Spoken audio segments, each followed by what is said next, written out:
PU exams की बात करें तो लीनियर अलजेब्रा में 2018 ईयर में आपके पास एक क्वेश्चन आया था जिसमें बेसिस B1 दिया हुआ था आपके पास 1 0 और 0 1। ये बेसिस B1 था और B2 बेसिस था आपके पास 1 2 और 2 3। ये B2 बेसिस था।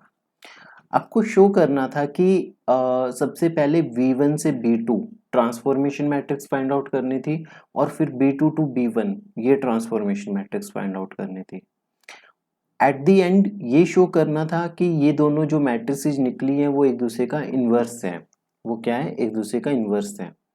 शुरू करते हैं ये क्वेश्चन। इस टाइप से काफी क्वेश्चंस पूछे जाते हैं।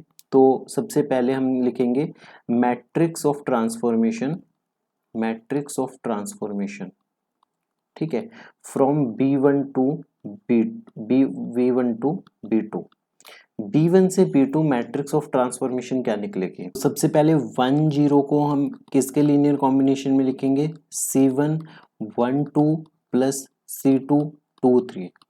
देन सिमिलरली 0 1 को किसके लीनियर कॉम्बिनेशन में लिखेंगे? C3 1 2 plus C4 2 3। अब फर्दर यहाँ से क्या करेंगे? ये आपके पास दो सेट ऑफ लीनियर इक्वेशंस बनेंगे। फर्स्ट वाले को जब हम थोड़ा सा और वो करेंगे, ओपन करेंगे, तो आपके पास बनेगा C1 प्लस 2C2 और 2C1 प्लस 3C2। अगर फर्स्ट टाइम पढ़ रहे हो तो इसमें भी कंफ्यूजन होगी। सबसे पहले C1 मल्टीप्लाई हुआ, इसका C2 मल्टीप्लाई हुआ 2 से, तो फर्स्ट कंपोनेंट के साथ ऐड होते हैं, तो इसमें गलती मत कर देना। सेकंड कंपोनेंट के साथ ऐड होगा। सिमिलरली आपके पास बनेगा 0 1। 0 1 के केस में क्या बनेगा? C3 प्लस 2C2 2C4 और ये बनेगा 2C3 प्लस 3C4। तो यहाँ पे आपके पास सेट ऑफ लीनियर इक्वेशंस क्या बनेगा? C1 plus 2C2 equal to 1 और 2C1 plus 3C2 equal to 0। यहाँ से C1 और C2 की वैल्यूज निकलेंगी। फिर जब हम इसे सॉल्व करेंगे तो C3 plus 2C4 equal to 0, 2C3 plus 3C4 equal to 1। ठीक है, यहाँ से हमारे पास C3 और C4 की वैल्यूज निकलेंगी। जो वैल्यूज आएंगे आपके पास वो होंगी C1 की वैल्यू होगी -3 और C2 की वैल्यू होगी 2, -3 और 2। पुट भी करके आप वेरीफाई कर सकते हो, जैसे -3 प्लस 4 इक्वल टू 1। ठीक है, और यहाँ पे C3 की वैल्यू होगी आपके पास 2 और C4 की वैल्यू होगी -1। ये वैल्यूज होंगी।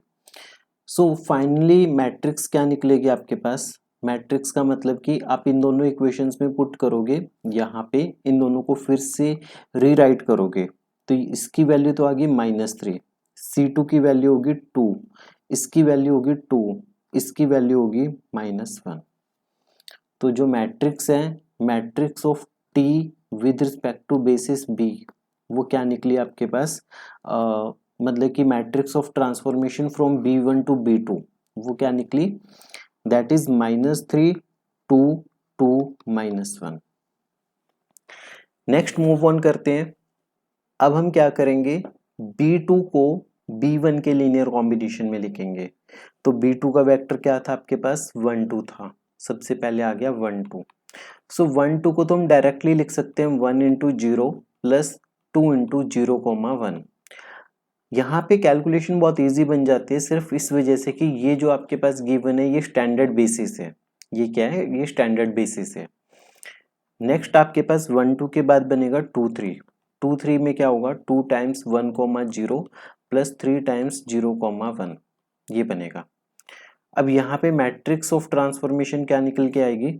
Matrix of transformation, matrix of transformation होगी, matrix of transformation is equal to 1 2 2 और 3, 1 2 2 और 3। तो ये मान लेते हैं कि ये Q है। ये क्या है? ये Q है।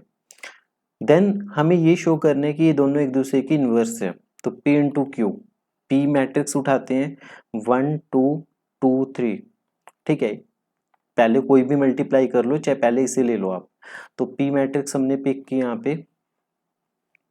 P मैट्रिक्स आपके पास है -3 2 2 -1 और Q मैट्रिक्स है 1 2 2 3। अब इन दोनों को मल्टीप्लाई करते हैं, -3 + 4 ये बनेगा 1, ठीक है। फिर -6 + 6 0, फिर 2 - 2 0, 4 - 3 1। तो P इंटू क्यू की वैल्यू किसके बराबर आ गई? आइडेंटिटी के बराबर। P इंटू क्यू आइडेंटिटी के बराबर आ गया। Hence we can write, hence हम क्या लिख सकते हैं? P and Q are inverse of each other. P और Q क्या है? इनवर्स है एक दूसरे के, इनवर्स ऑफ ईच अदर, ठीक है। तो यहाँ पे ये क्वेश्चन पूरा कंप्लीट 3 मार्क्स का होगा। जब आप इनको इनके लीनियर कॉम्बिनेशन में लिखोगे तो बहुत इजीली लिख सकते हो, पर जब इनको इनके लीनियर कॉम्बिनेशन में लिखना है, जैसे 1 0 को लिखने हैं, तो आपको system of linear equations basic से सिस्टम को सॉल्व करना पड़ेगा।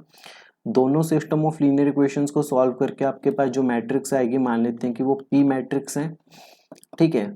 फिर आपके पास Q मैट्रिक्स आएगी, transformation from B dash to B या B2 टू B1, और P इंटू क्यू जब आपने किया तब आपके पास आइडेंटिटी मैट्रिक्स आ गई। तो हेंस P और Q एक दूसरे की क्या है? इनवर्स है। P और Q क्या है? एक दूसरे की इनवर्स है। इस टाइप के क्वेश्चंस एग्जाम में छोड़ना एक बेवकूफ़ी होगी। मल्टीपल टाइम्स 2 से 3 बार वीडियो को देखिए और वहां से इस चीज को कंसोलिडेट कीजिए। मिलते हैं अगली वीडियो में, तब तक पढ़ते रहिए, प्रैक्टिस करते रहिए।